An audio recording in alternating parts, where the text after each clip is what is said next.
Hello and welcome. My name is Chris Rowena, Lead Communications Analyst with Health Workforce Development at HCAI. We're so glad you've joined us today for the Medi-Cal Behavioral Health Scholarship Program launch webinar. We're excited to share more about this important opportunity and walk you through the details of the program. Here's a quick look at today's agenda. We're going to do some housekeeping and introduction, followed by opening remarks and an HCAI overview. We will then do a Medi-Cal Behavioral Health Scholarship Program objective statement, followed by an overview of BH Connect itself and the Workforce Initiative. We will then talk about how the Medi-Cal Behavioral Health Scholarship Program is designed and give you an overview of that, followed by a time of question and answer, and then closing remarks. Here's the housekeeping for you today. Quick notes to get you the most out of today's session. Number one, the platform, this session is hosted in Zoom webinar. Your controls are in the toolbar at the bottom of your screen. Number two, we will be using the Q&A feature found in that toolbar for all comments and questions. You can type in your questions at any time during this webinar. And number three, recording. Today's session is being recorded. The recording will be available on our website within 5 business days. And now it is my pleasure to introduce Dr. Sharmil Shah, the Branch Chief for Behavioral Health and Policy, to get us started. All right, thank you, Chris. Good morning, everybody. Thank you for joining us today for this Medi-Cal Behavioral Health Scholarship Program launch webinar. And it is my sincere pleasure to welcome all of you today. The Medi-Cal Behavioral Health Scholarship Program is designed to support students pursuing careers in behavioral health. All of you must know this, that behavioral health treatment can greatly improve the quality of life, helping individuals develop healthier coping strategies and manage life stressors more effectively. First of all, as students, we want you to really feel supported as you have chosen to pursue an education in a field that is much needed. As representative of colleges and universities who are here today, you play an extremely vital role in connecting students with opportunities that can shape their future careers.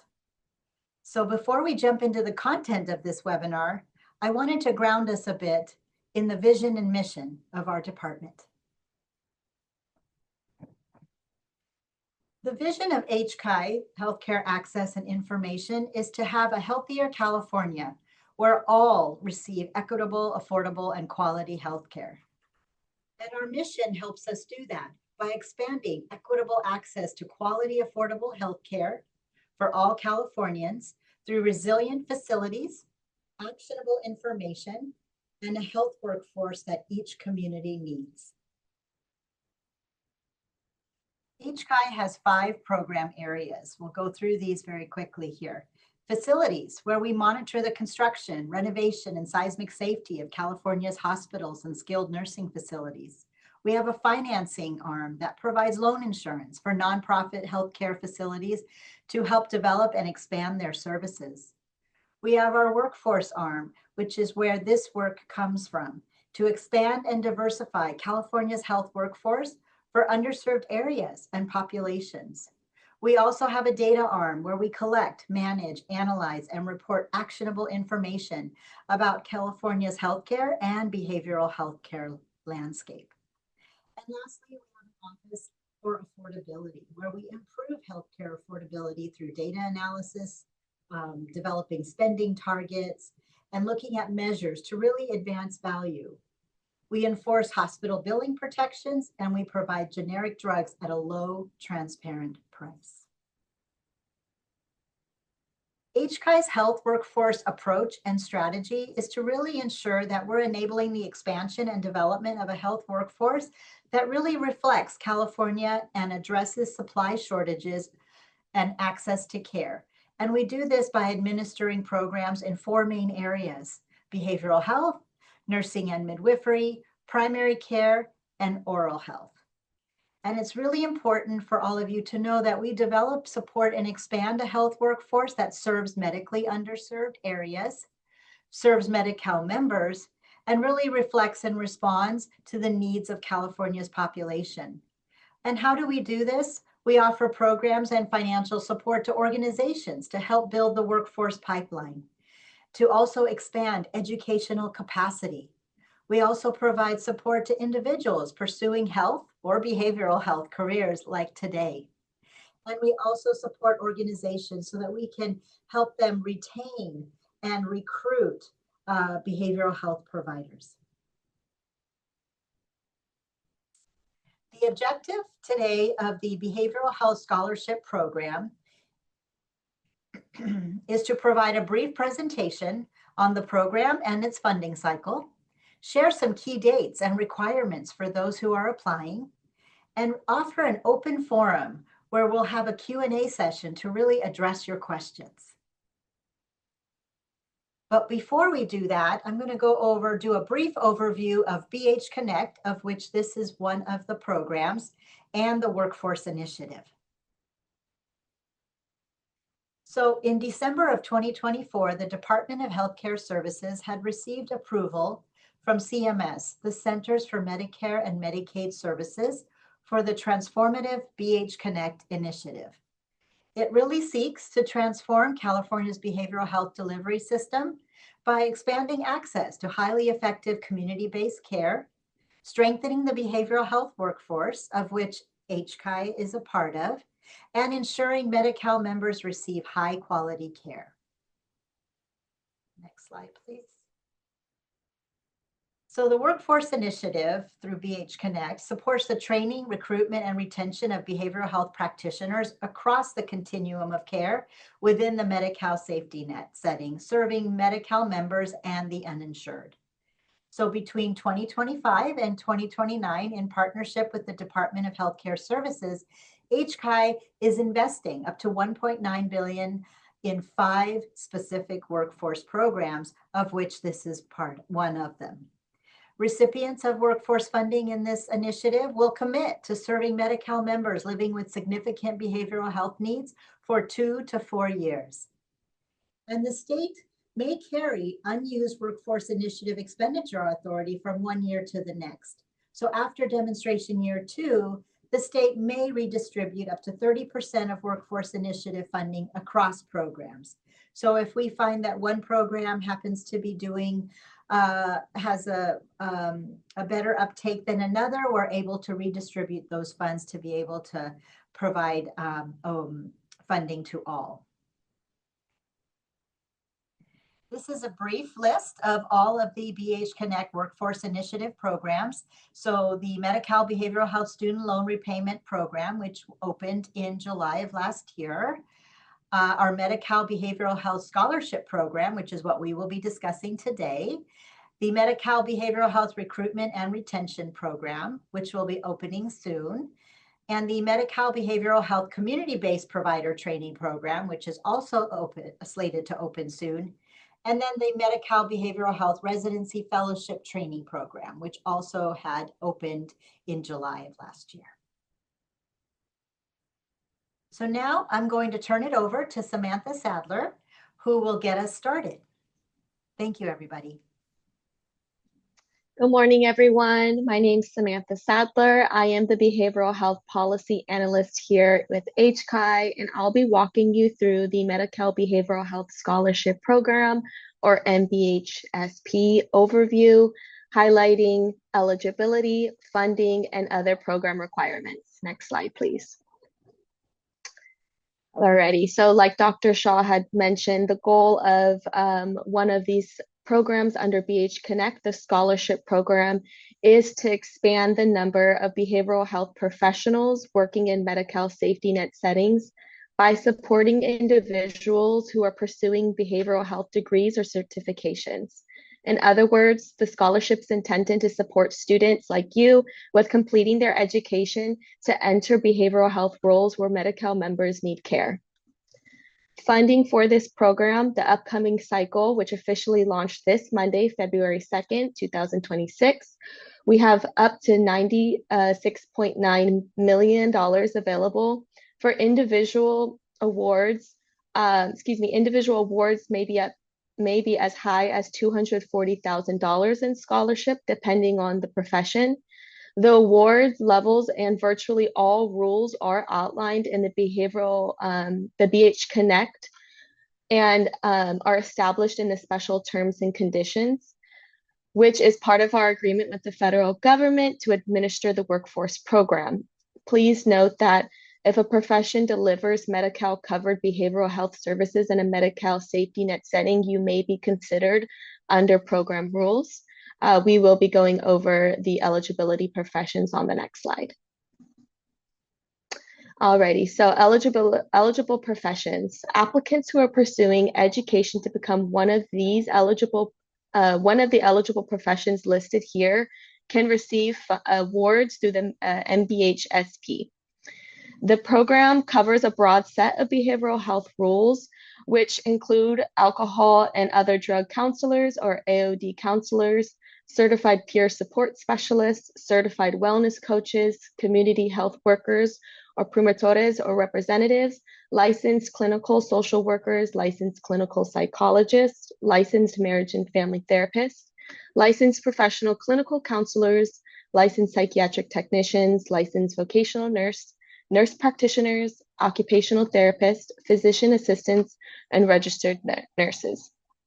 I'd like to emphasize that our agreement with the federal partners is very clear that we can only fund degrees or training programs that are behavioral health specific. That means that the curriculum must focus on behavioral health and lead directly to licensure or certification as a Medi-Cal behavioral health practitioner. As you will see on this slide here, there is maximum award tiers, and that corresponds with the service obligation. The first tier, the nurse practitioner and physician assistants, those are eligible for up to $240,000 and carry a 4-year service obligation. The second tier, we have a set of licensed and aligned health professionals. Those are eligible for up to $180,000 with a 4-year service obligation. The final tier, you have your AOD, alcohol and other drug counselors, your certified peer support specialists, certified wellness coaches, and community health workers. That has a max award amount of $120,000. However, those their service obligation length scales with the award amount. Staying on this slide here, we're breaking this down just a little bit more. So first tier, the licensed and prescribing behavioral health professions, as well as licensed associate level pre-licensure practitioners. The service obligation is always 4 years, no matter the scholarship. For non-licensed and non-prescribing practitioners, the obligation depends on how much funding they receive. So awards of $20K or more require a 4-year service obligation. Any award between $10,000 to $20,000 is a 3-year commitment, and awards less than $10,000 require a 2-year service obligation.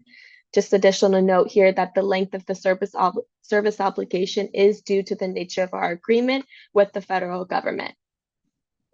Next slide, please. Alrighty, so we will cover the eligibility requirements and address additional requirements in more detail later in their slide deck. So by September 30th of this year, you'd ideally start an eligible education program that leads to licensure or certification. You'd also submit a free application for federal student aid, known as FAFSA, and a Cal Grant application and provide those resulting financial aid award in the application portal.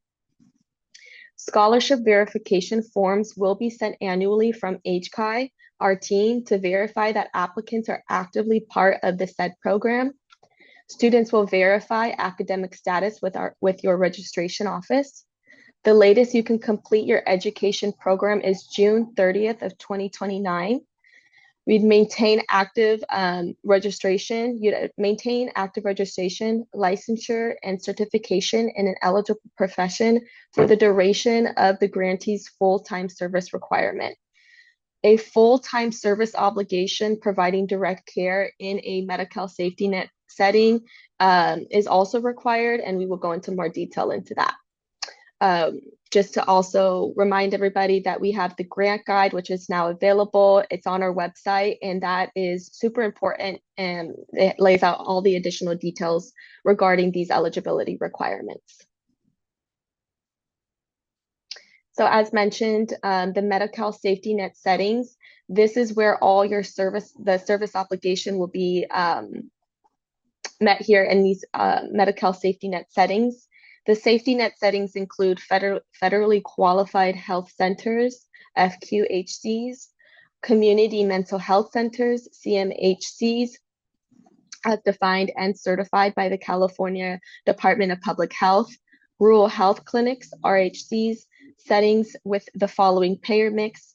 So the program recognizes hospitals and other behavioral settings that meet specific payer mix thresholds. So for example, hospitals with 40% or higher Medicaid and or uninsured patient mix, rural hospitals with 30% threshold, and other behavioral health settings with 40% or higher Medicaid and or uninsured populations. Okay, so other behavioral health settings. This slide here shows a broad category of sites that are also part of the behavioral health settings. I'm not going to read the entire list, but I will emphasize that all these settings must meet the Medi-Cal payer mix requirement that was previously mentioned. All these examples will be included in the grant guide as referenced previously. Next slide, please. Okay, so wherever employed, service requirements is a minimum of 32 hours per week, providing direct client care, or 30 hours per week of direct care in a school-based behavioral health setting. You can work at one or more organizations if it meets the service obligation requirement. And please keep in mind that a full-time service must begin before December 31st, 2029, or 6 months after the program completion, whichever is sooner. Next slide, please. Alrighty, so for your scholarship funds, they are restricted to education-related costs. Specifically, funding can only be used for tuition and mandatory fees for textbooks and supplies required for the program.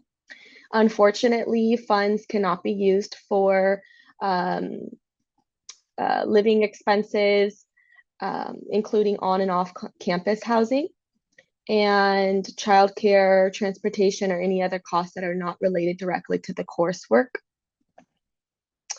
Let's see here. Okay, and just to mention here that the scholarship payments are made directly to educational institutions, as the funds cannot be provided to the individual participants per the special terms and conditions. With that being said, I will be passing it to Charles Frotz from our grant management team. Thank you, everyone. Hello, my name is Charles Faust. I'm the program officer for this program. We're going to go over some of the key dates and other parts of the application and process. So the application opened on February 2nd. The deadline to submit is March 16th at 3 p.m. We anticipate sending out award notices in June of this year, and anticipated grant agreement start date is August of this year. Application components. So you're going to go through a process of what we're calling attestations, which is just answering a few questions by clicking. You're going to select your anticipated profession, the degree or certification. You're going to select your accredited pathway. You're going to have to click and select if you have a conflict of interest, your expected graduation date. You're going to have to upload your FAFSA and Cal Grant, proving that you have submitted a 2026-2027 FAFSA. You are going to go through a tuition and budget page, which will ask you questions about how much the program costs. And you're going to have to upload a screenshot from the publicly available page from your educational institution showing how much the program costs. You're going to have to answer some additional questions about yourself and other things that we might need to know, and then confirm your application and submit it.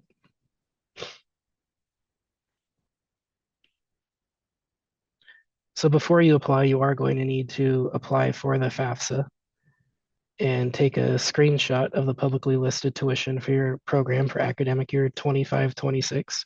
So we are asking for the 26-27 FAFSA form with a 25-26 publicly listed tuition. And then if necessary, you'll have to upload a conflict of interest statement. Post-award and payment provisions. Payments will be made directly to the grantee's educational institution, not to the grantee. Multiple payments may be issued between August 2026 and May 2029. The grantee must notify HCAI immediately of any changes or delay in completing their education program or service obligation. HCAI expects the grantee will begin performance of the responsibilities on the start date in the grant agreement. HCAI cannot provide tax advice to the grantee. HCAI are not tax professionals, and tax consequences may vary depending on the grantee. For this reason, grantees should seek professional tax advice. Breach policies. HCAI will recoup all payments made on the behalf of the grantee if the grantee fails to complete their education or perform their service obligation. HCAI acknowledges that the service commitment associated with this program may be extensive, up to 4 years. Applicants are therefore encouraged to carefully evaluate their personal and professional goals prior to entering into a grant agreement. In the event of breach of this agreement, the grantee will owe the entirety of their award back to HCAI. Except in very limited circumstances, HCAI is unable to waive a service obligation after payment to the educational institution has been issued. Please refer to pages 21 through 22 of the grant guide for the waiver policy. MBHSP evaluation scoring procedures. Application evaluation criteria. You're going to get points based on select languages that you know other than English, your prior participation in publicly funded grant programs, prior experience working in a Medi-Cal safety net setting, the Wellness Coach Scholarship Program and Behavioral Health Scholarship Program, previous grantees with the Department of Healthcare Access and Information, education institution type, whether you are going to a private or public program, and then your degree type will be the other scoring criteria. Resources. Please visit our website to access all the resources that are available. By clicking the link, you will see the following: a grant guide for the program, the informational flyer for the program, and today's webinar should be uploaded within the next week.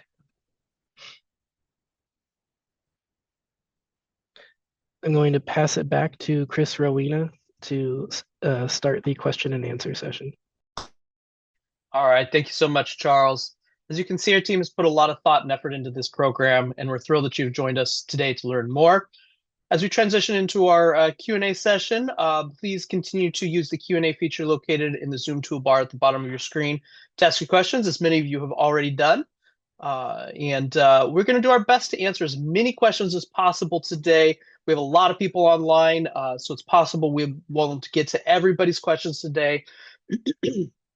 But we do ask, if you have questions about personal situations or whether a degree program qualifies for this scholarship, please email us at mbhsp@hci.ca.gov. We're asking that these questions be sent directly instead of through the webinar Q&A because there are so many attendees and so many degree programs out there, often with similar or different names, that it's hard to give accurate answers on the spot. Emailing us ensures that you'll get a clear and accurate response for those questions. With that, I'd like to welcome our Q&A panel to the screen, and we're going to go ahead and get started. All right, so first question is, will slides be shared afterwards? And the answer is yes. We will be sharing the slides and a recording of this webinar. They will be online within 5 days. We do have to make them ADA accessible, so they will be on our webpage in 5 days. Next question, is this only for current students, or can someone registered with a BBS as an ACSW apply? We'll pass that question to Andres. Yeah, thanks. So the program is for students currently enrolled in an eligible program. So those already licensed or registered as an associate would not be eligible. All right, thank you. And I do see a number of questions asking this same or similar question. So we are going to not answer all of those questions as we go through that with that answer. This is for students. All right, thank you for that. Next question is any type of recommendation letters required? I'll pass this to Charles. This program does not require a letter of recommendation. All right, thank you. Melody asks, how do they find out qualified employers? I'm going to start this one with Charles, and he can ping it to Andres if needed. The eligibility requirements are in the grant guide, and you can check out what employers will need to have. We can't say yes or no to a specific employer until we get an employment verification form from the employer. They'll have all the information that we need that they have verified. So we can't say yes or no to any particular employer right now. All right, thank you, Charles. And thank you, Melody, for that question. Natalie asks, will there be an opportunity for those who have completed their programs and are looking for a loan repayment program? I'll pass this to Charles so that he can speak to future loan repayment programs, or maybe Charles, I'll offer since I you're not can I lead on can that jump one. in on it. Go for The it. Department of Healthcare Access and Information offers a really great student loan repayment program that we have a cycle opening in July of this year. It'll Actually, be in May of this year. May. Okay, sorry, May of Yes. this year. That is worth looking into and applying for. It has a lot of really great opportunities.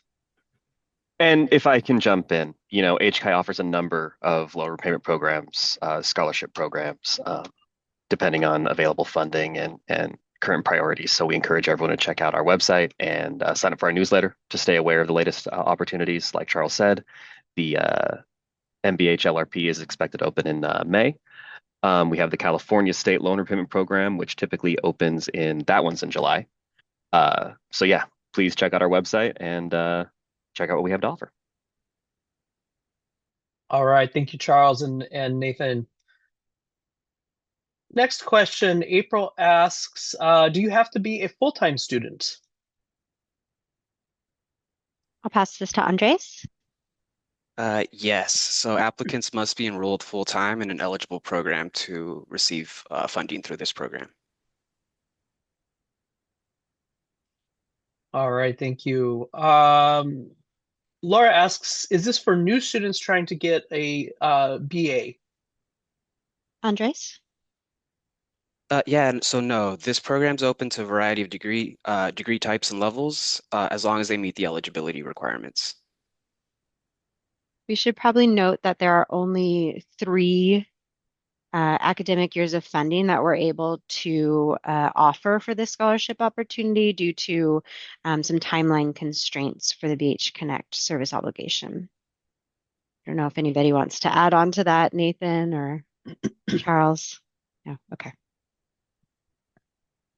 So if somebody has 4 years of school ahead of them, this program will not be a good fit for them. If they have 3 years or less ahead of them in order to become one of the eligible professions, then this could be a fit for them. All right, thank you for that clarification, Lindsay.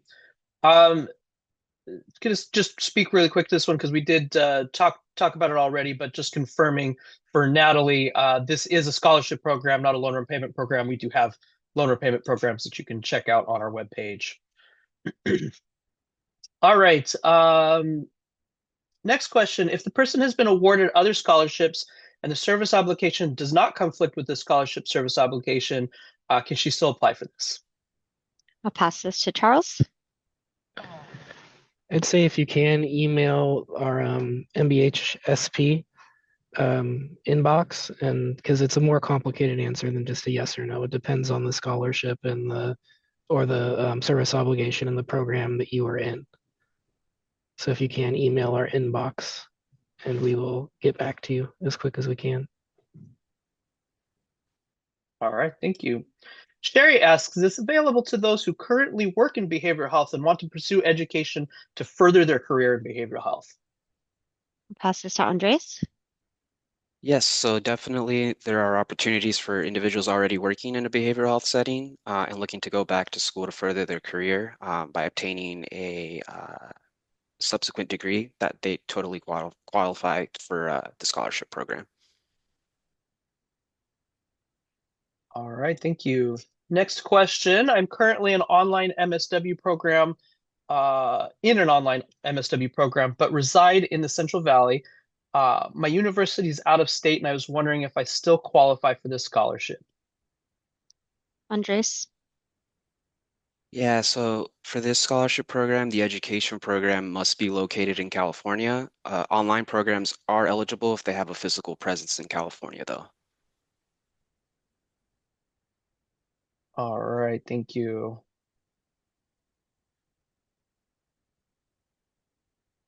Have a question here.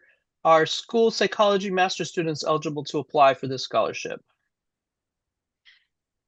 I believe this falls under the category of questions we would like emailed to our MBHSP inbox as we're looking to verify exact degree programs via email rather than verbal. Right. Go ahead and email us. Again, that's mbhsp@hci.ca.gov. Last year, my application was rejected for insufficient loan information. Federal loans are through Mohela, and I was wondering if there's a particular guide or part of their website that shows exactly what kind of documentation they require from Mohela to justify the application.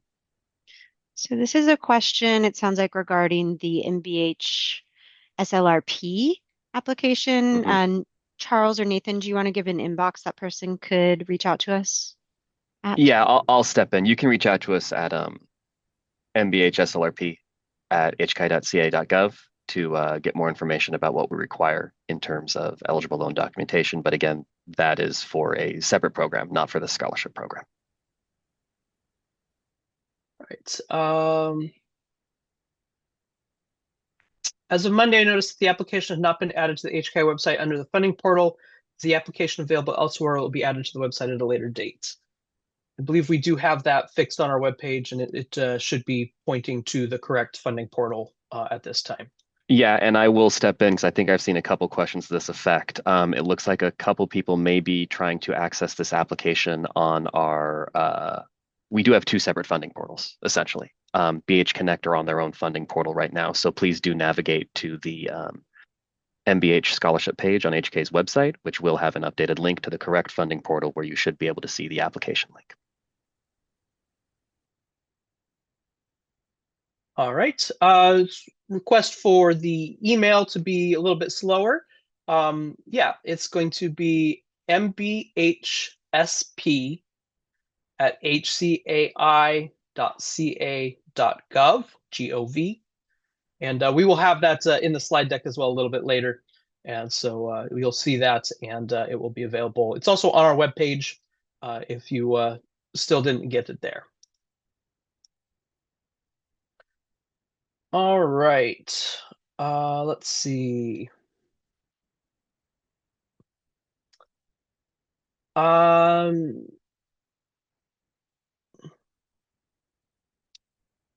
this next question, just making sure that this is a question that we're answering today. Enrolled.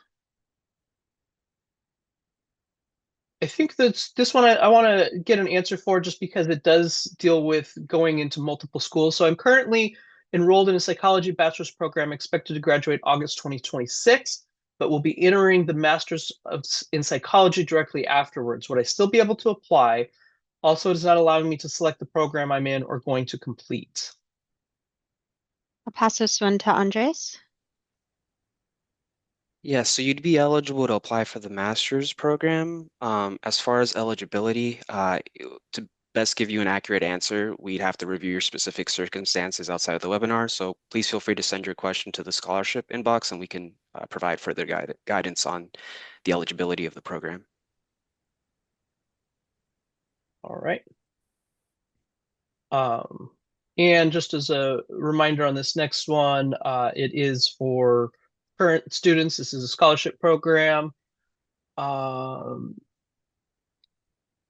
And for this next one, same thing. I think we've answered this question as far as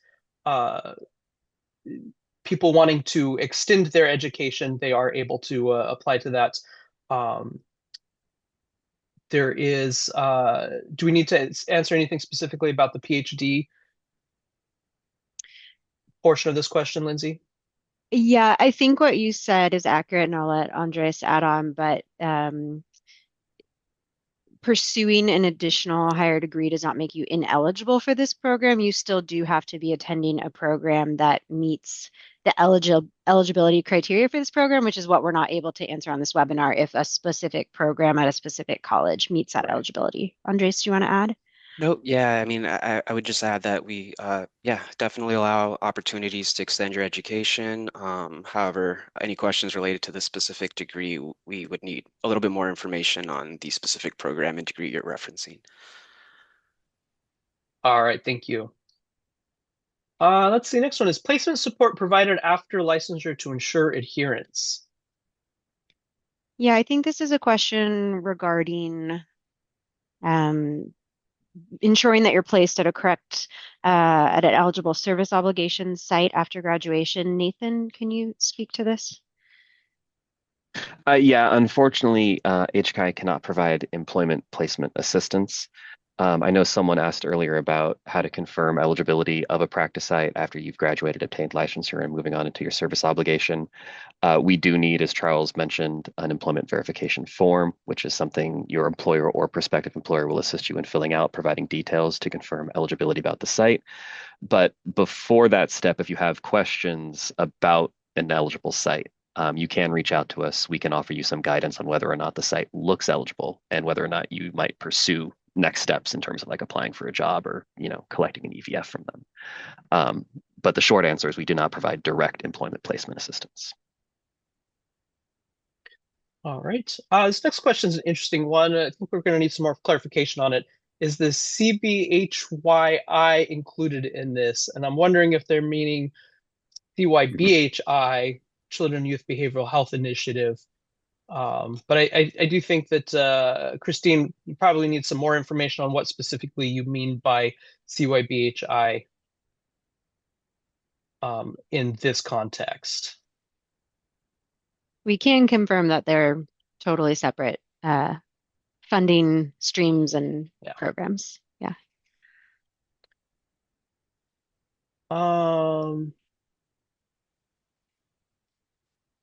Okay. Why are more FQHC centers which offer mental health have no opportunities for traineeship for MFTs, especially when these are highly funded centers? Does BBHS require them to have traineeships available? I don't know that we can answer this question in this webinar. Andres, Nathan, anything you want to speak to, or we just want them to email us that question? I think we'd need a little bit more information. So yeah, Mhm. please feel free to email the inbox for further guidance. Yeah, we will definitely do what we can. It does sound a little bit out of scope of this particular program, but we're happy to address any concerns anyone has regarding these kinds of programs. Just reach out to us and we'll do our best. Okay. I'm in my last semester. Do I qualify? Andres? So unfortunately, this program is for the fall 2026 term. So if you were to graduate this upcoming May, you would unfortunately not qualify for the scholarship funding. All right. Another question about our student loan repayment program. Just go ahead and email us at that SLRP email for the questions on that. Let's see. Do associate social workers qualify? Andres? Yes, they qualify as in if you're pursuing your associate and your license post-graduation, you'd be eligible. You do need to be a current student pursuing an MSW to be eligible for the program. However, individuals that are working as associates post-graduation would have that service that time count towards their service obligation.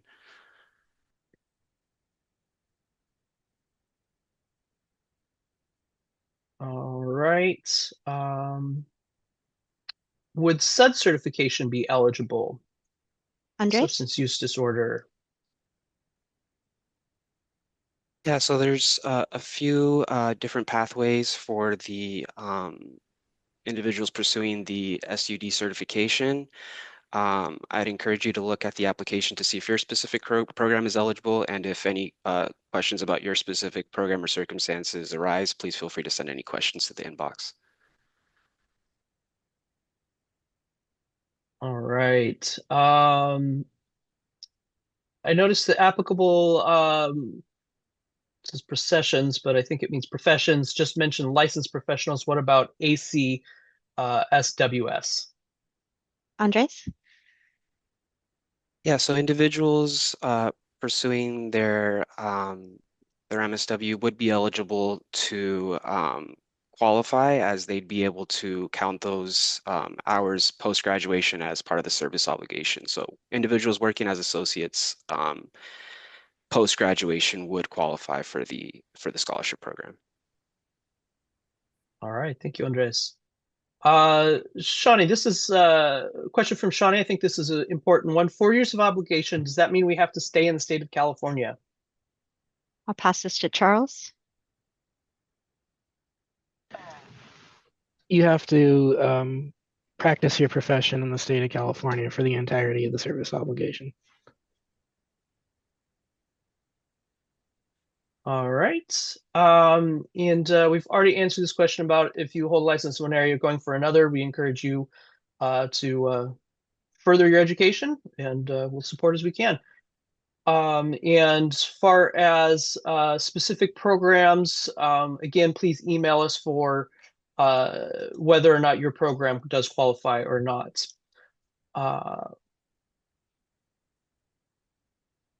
All right. Let's see. If someone who works at an eligible practice site confirmed as other approved applicants work at the site, but received a denial for the SLRP program, looks like this is an SLRP question. Yes. Okay, so we're just going to ask you for that SLRP questions. Please email the program. This is today's webinar is for our scholarship program, so we do ask anybody with SLRP questions to email us, and we'll get back to you. All right. What would be considered community health worker? I believe they're asking what would qualifying education for a community health worker be? But either way, I'll pass this question to Andres. See if he has enough info to answer it live Yeah. here if we need an email. Yeah, so individuals pursuing the community health, what that would count for is for anyone obtaining a certificate of completion, which fulfills the requirements outlined in the state plan amendment. If you have any further questions about what might constitute a community health worker and whether your education program is eligible, please feel free to reach out to the inbox. But yeah, that's what we use as the definition. All right. And I think that same answer would apply to Angela Juarez's question as far as the title. Just go ahead and contact us, and we'll be able to help you determine that.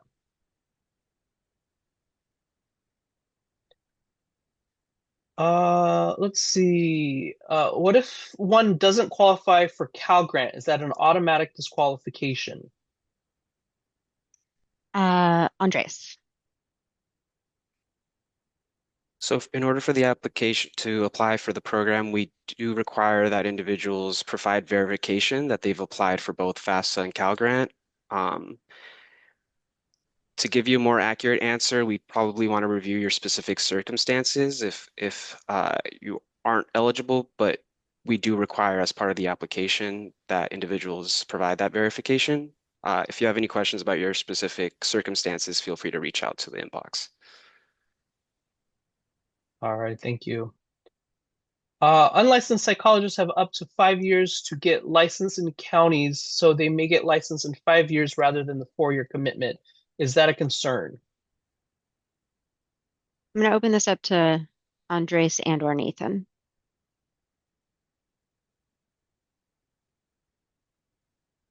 So individuals pursuing their licensure, their service obligation would still count towards that as long as they're actively working towards it. So no concerns on my end. They are an eligible profession. Yeah, I don't know if Nathan has anything to add about timeline. That's about the same thing I was going to say. You are serving your service obligation across those 4 years, so it will count towards the service obligation. All right, thank you. A couple questions about having other obligations. Can students currently in HCAI funded scholarship program apply and qualify? And then there was a second one for must not have an existing HCAI service obligation or service obligation with any other entity that extends beyond August 1st, 2026, would simultaneously working towards public service loan forgiveness be a disqualifier for this program? I think we can handle both of those at once. I think they might be slightly separate questions. So the first one, can a student currently in an HCAI funded scholarship program apply and qualify for this as well? I'll pass that to Charles, and I think we might need to request an additional email beyond that. I think, yeah, we're going to ask you to email us your specific circumstances before we can give you a full answer to that. And then I was just going to say the Go for it. public student loan forgiveness doesn't disqualify you from applying for this program. And I'll add to that, while we do have some fairly strict rules typically about conflicting service obligations across, I think, all HCAI programs, public service loan forgiveness is not considered a conflicting service obligation for this purpose. So yeah, it's not something that's going to conflict with the service obligation associated with this program or VH, MVH, SLRP, or any of those. So. All right, thank you. Let's see. We are starting to run out of time, so I'm going to try to make sure that we're getting to unique questions here. Is there a way to look up payer mix of facilities?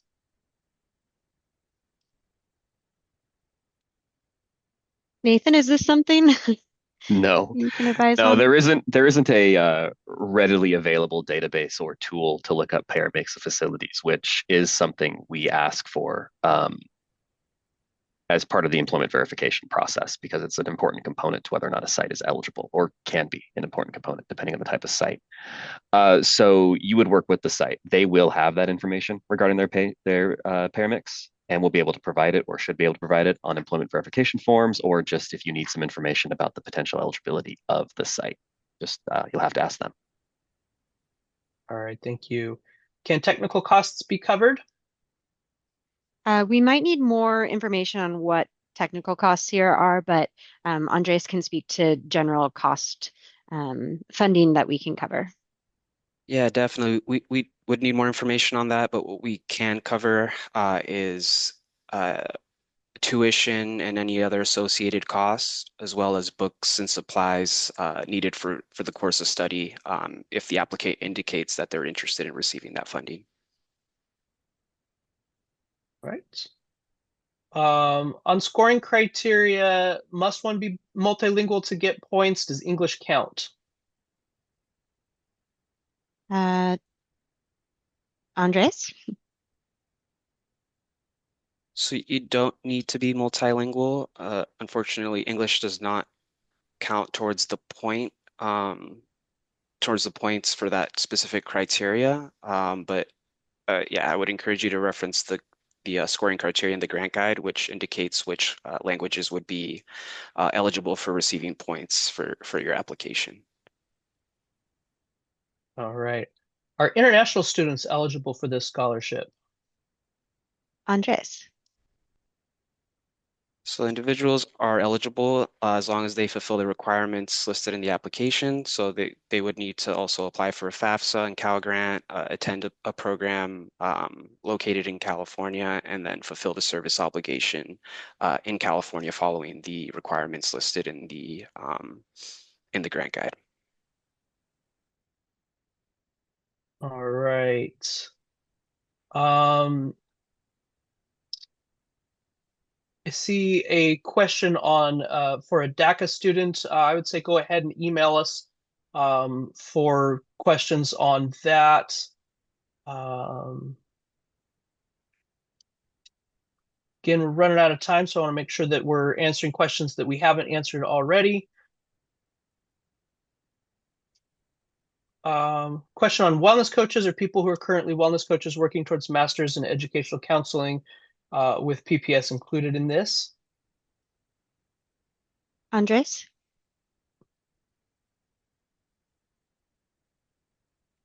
Sorry, the question, can you repeat the question one more time, Chris? Wellness coaches working towards their master's degree in educational counseling. Is that one of the professions that's covered?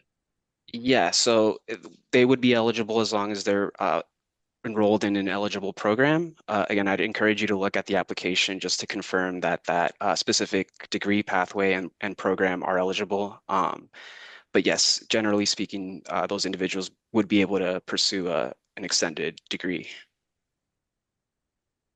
All right. Did you say whether or not tax documents will be sent out from HCAI? Nathan?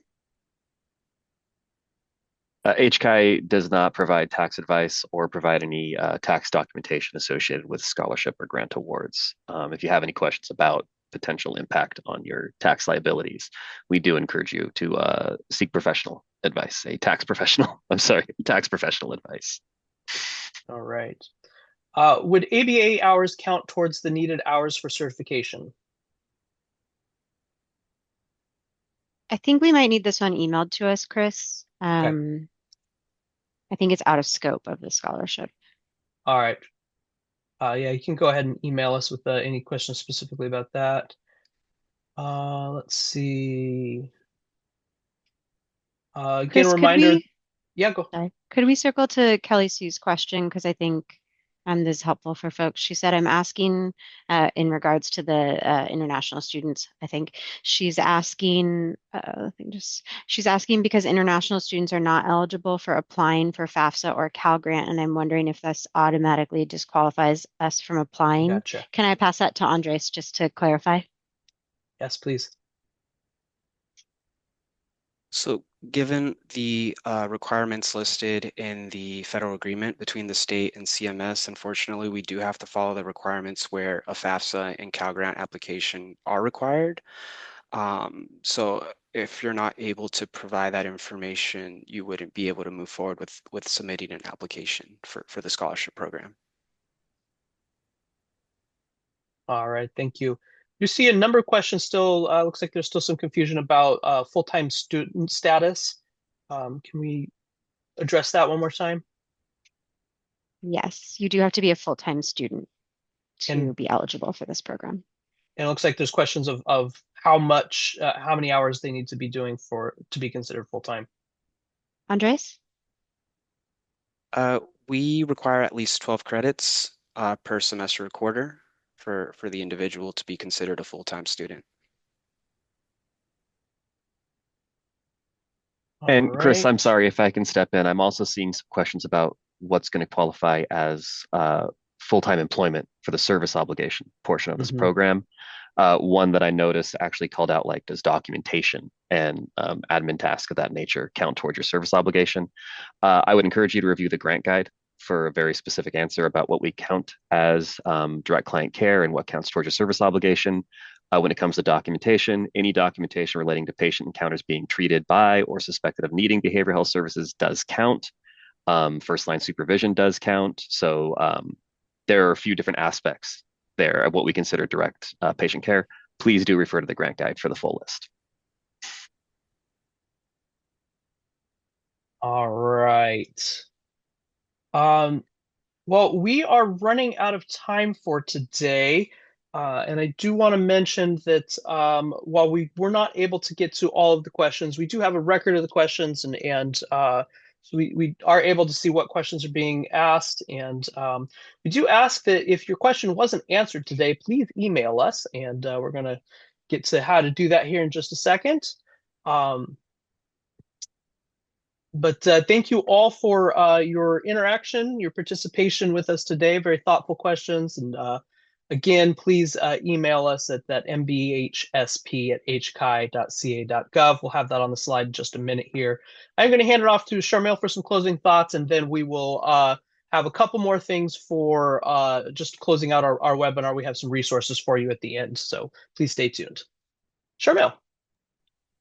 All right, thank you, Chris. And I want to do a big thank you to our policy, research, operations, and grants team that without them, this would not be possible. So really want to thank them for their time. And again, I want to thank you all for spending your valuable time with us today. We really hope that you've benefited from this webinar and learned more about this important opportunity and how to really take advantage of it.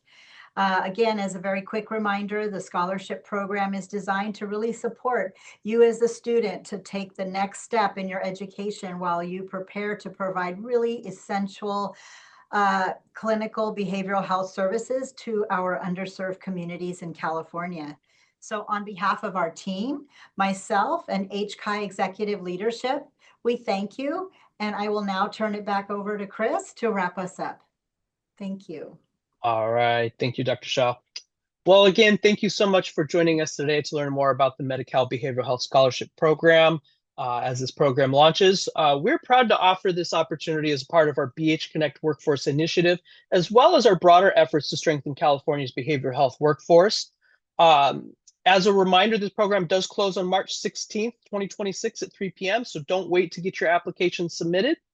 And did want to encourage you, please check out our resources that we have on our website. Multiple questions today about other programs and things, so we highly encourage you to go look at all of the programs that we offer. Also, please stay connected with us on your favorite social media platform. You can see the ones that we are active on, and we would love for you to tag us with any work that you're doing to help make California a healthier state. We also invite you to subscribe to our monthly Health Workforce Program Updates newsletter. You can do so by going to this link at the top of this page here, hci.ca.gov/mailing-list. And we just ask that when you do that, all you have to do is click on any of the checkboxes under the Health Workforce section, and you will be added to our monthly newsletter, and you'll be able to see all of the programs that we have coming up and all of the activities that we have going on. If you don't know, we do have a BH Connect helpline now available. You can call that at 916-326-3899, and they can help you, or you can always email us in particular for this program at mbhsp@hci.ca.gov. Again, specifically for those of you that are looking for the question, does my program qualify? This is the email address that you want to use, mbhsp@hci.ca.gov, and we are happy to help you out with that. Thank you again for attending. We appreciate your time and interest. And please stay tuned. Make sure you get your applications in for this program. With that, we do conclude today's webinar, and we hope you have a wonderful day.